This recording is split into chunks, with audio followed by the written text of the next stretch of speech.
నమస్తే అండి. కర్బూజా. ఈ కర్బూజా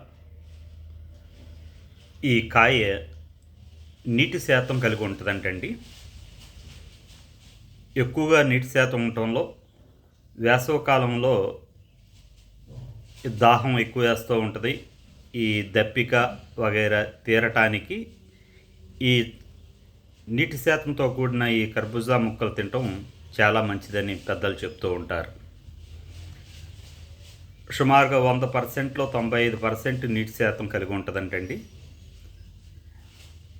ముఖ్యంగా ఎక్కువ పర్సెంటు చకచక తాగి అది తినేస్తారు, తాగుతారు అని జ్యూస్ రూపంలో తీసుకుంటారు. జ్యూస్ రూపంలో కాకుండా ముక్కలుగా చెక్కు తీసి సగం మీరు కోస్తే సగం పిల్లల చేత మాటలు చెప్తూ వాళ్ళకు కూడా దాన్ని ముక్కలు కట్ చేయటం వలన అది చేస్తూ అది తినటానికి ఎక్కువగా ఇష్టపడుతూ ఉంటారు. ఇటువంటి టైంలో పిల్లలకి వాళ్ళకి ఇష్టమైన కబుర్లు చెప్తూ దీన్ని కూడా ఒక అలవాటుగా మార్చాలండి. ఇలా చేయటం వలన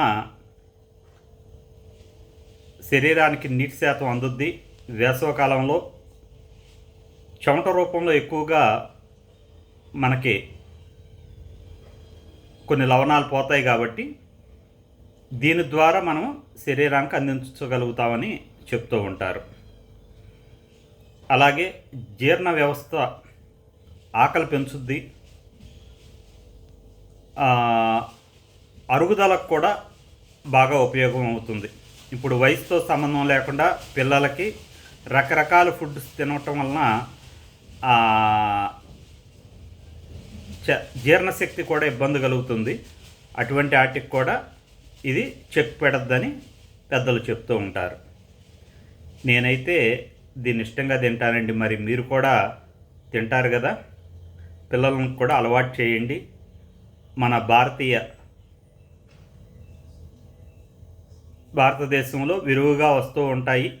వీటిని సీజనల్గా మనం తినటం వలన మనకి ఆరోగ్యానికి కూడా మంచి జరుగుతూ ఉంటుంది.